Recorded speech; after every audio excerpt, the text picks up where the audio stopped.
the past few years, knowledge management has become a strong differentiator for contact center operators in terms of both understanding consumer needs and driving new revenue opportunities. Today, we'll be hearing from Pratik Salia, the Senior Product Marketing Manager at knowledge management solutions provider Knowmax. Pratik started as a contact center agent himself before heading customer experience teams across e-commerce, telecom, and hyperlocal logistics. He has headed CX function for a Google-backed startup and currently manages product at Knowmax, an enterprise-grade knowledge management platform deployed in 30-plus countries. Okay, Pratik. First of all, thank you for joining the CX Files podcast for a discussion today on knowledge management.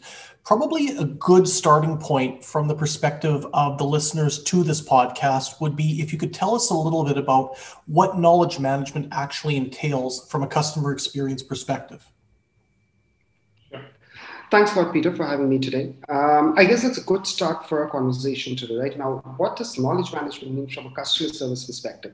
If you have to ask me, in a nutshell, I would say from agent A to agent N, which means all the agents that you have at a contact center, right, should have consistency in terms of the information that they're giving out. You know, we have enterprises today who have multiple sites, we're running from multiple locations. Now, in a situation like this, how do you retain knowledge? How do you transfer knowledge to all your contact center agents to give customer experience, right, to its best capabilities? Now, to do that, in my opinion, you need to have a single source of truth that enables all the stakeholders. Now, when I say stakeholders, I'm not just talking about customers or quality or training, primarily including customers also, and giving them the power to find the right information at the right time across their desired communication channels, because CX is driven by consistency. And when I say consistency, it is consistency of the correct resolutions. Right? We have all been talking about contact centers or, be it outsourced or captives. The idea, in my opinion, is what needs to be done to transform those contact centers into resolution centers. The day when CX leaders understand that I'm not running a contact center, I'm running a resolution center, I guess that is customer experience, and that's where knowledge management comes in. We have been hearing, time and again that, customer service is omnichannel, customer experience is omnichannel. I believe strongly that knowledge is omnichannel now, and that is the time that your customers should have the power to get all the information at their channels. So yeah, I guess that's what my take is about knowledge management from a CX perspective. And it's a very good take. Thank you for summing that up in such a concise fashion. Probably the next question I think will be very pertinent to many of our contact center listeners, and we do have a very large population of people from the contact center community that listen to the CX Files. And that relates directly to how knowledge management can be a differentiator when applied properly in the contact center environment or in the customer management environment. I've been around the contact center industry now for nearly 20 years. I know you've got a strong background in contact center delivery and contact center operations as well. But from your standpoint, how long has knowledge management been at the forefront of what effectively I think many organizations are looking to achieve with the front end delivery, whether it's digitally or voice-based?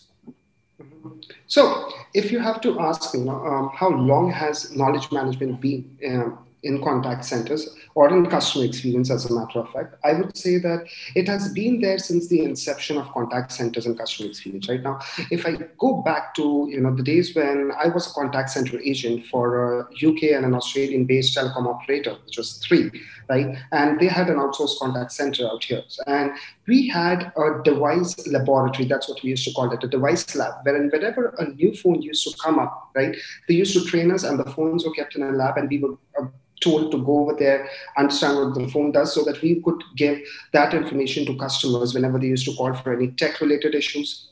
Now, the idea is, and then how it has been evolved, in my opinion, is that you have your SMEs and your team leads, right? And over the last couple of years, we have seen things like SharePoint and Google Drives. And as a matter of fact, enterprises and contact center leaders today are trying to build a knowledge base inside their CR. Right. However, in my opinion, this is not knowledge management. This is, to an extent, the best what you can call it would be document management, because you have all the information.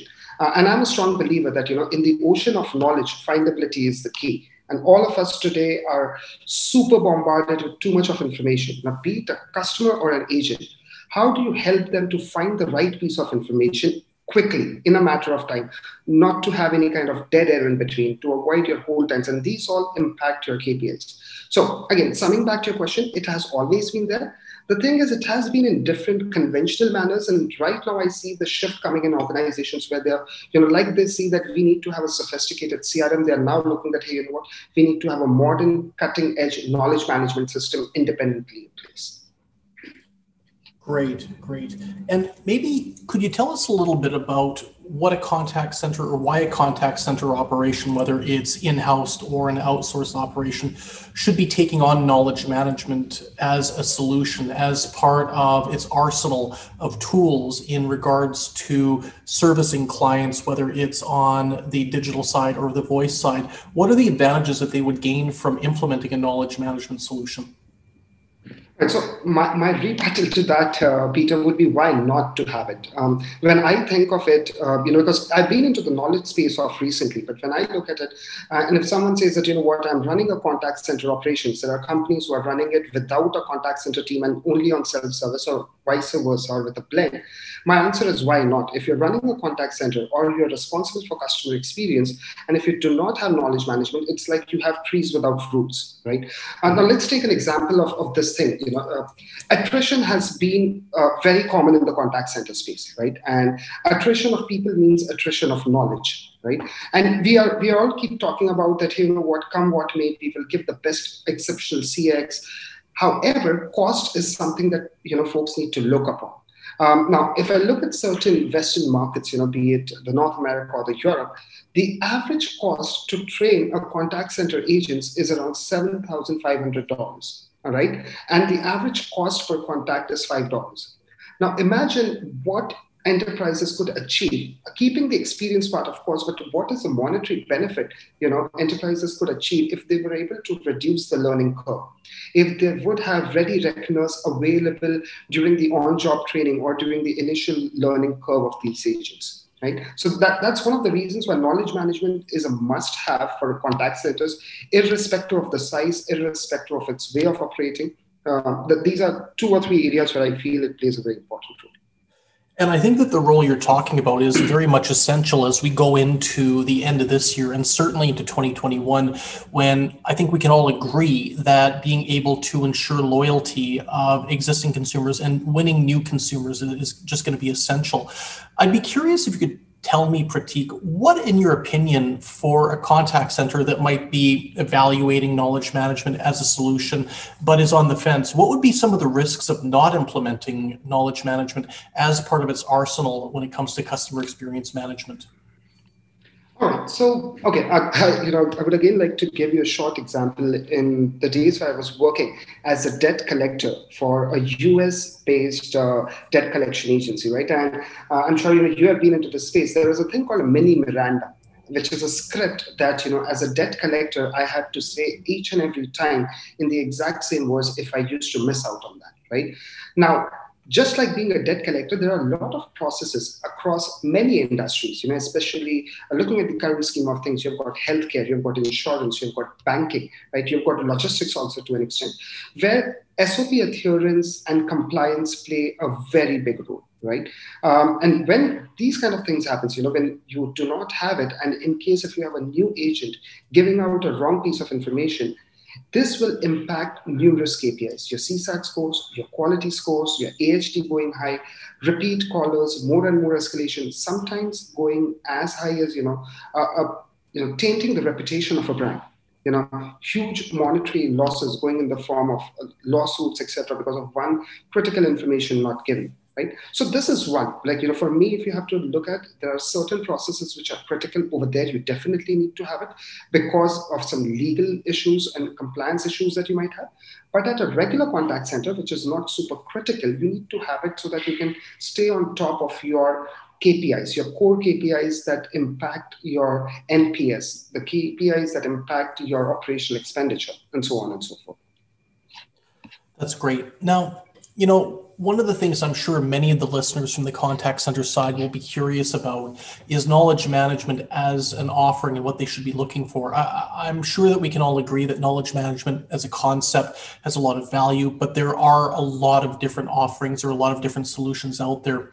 Based on your experience and based on what you've seen in the market, what are some of the key components to a knowledge management solution that a contact center operator, whether it's on the in-house side or outsourced, should be looking for? Are there any particular elements that are specifically important that they should be flagging in terms of their shopping list? Right. So a good question, because you're saying that, you said shopping list. So in my opinion, I would say there are five things, okay? Because anywhere, irrespective, you're going for a solution or a commodity or a service, there is a checklist that I would suggest people to follow, and prepare your checklist very clearly. Now, when you tell me that, someone is out there looking that, I need to have a knowledge management tool in place, I would say five of them, and I would just emphasize on one of them because I have something to talk about that, which is something that most of us, especially in the enterprise or in the large contact center space, would be able to understand. So number one would be go ahead and take a look at the prior experience of the product, right? There are multiple products available. Check their experience. Are they industry agnostic? Are they geography agnostic, right? Have they worked in scales of sizes? What is their scalable model, so on and so forth. That's number one. Number two is customer success. What is their onboarding plan? What is something that they do in terms of giving you the best practices on basis of their experience working with clients, right? The third one, now this is the most critical one that I wanted to emphasize on, which is ease of implementation.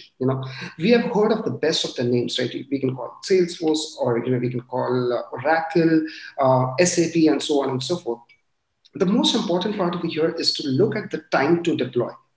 Like prior to this role that I'm in right now, my last organization, which is a multi-billion-dollar telecom operator, they took a year and a half to deploy kind of a knowledge management solution out there right now. The reason is you get all these tools, but you take a look at the implementation, because your billing starts ASAP. How soon would you be able to implement it, deploy it, and your team will be able to get benefits out of it? So that's the third point, which is very critical. And then to sum it up would be the last 2 pointers. A lot of people focus more on platform, which is my fourth point. The platform should have these features, the platform should have those features, and so on and so forth.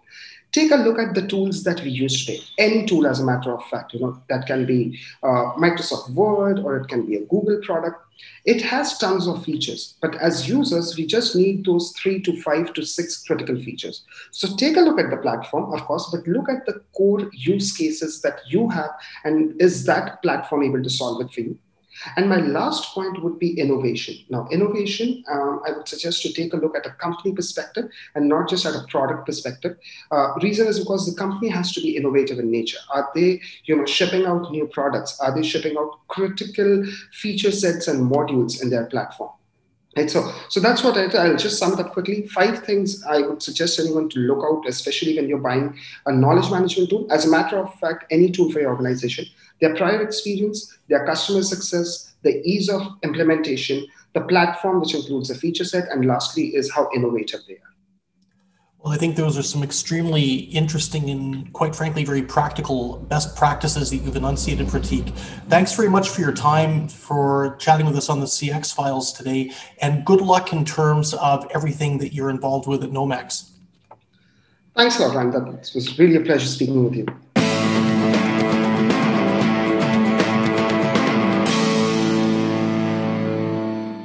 Thanks for downloading the CX Files podcast. If you have a moment, please give us a star rating or review on your favourite podcast provider, because this really helps other people to find the podcast. If you have any suggestions for future guests, or ideas, people or topics, then please just find myself, Mark Hillary, or Peter Ryan on LinkedIn and send a suggestion.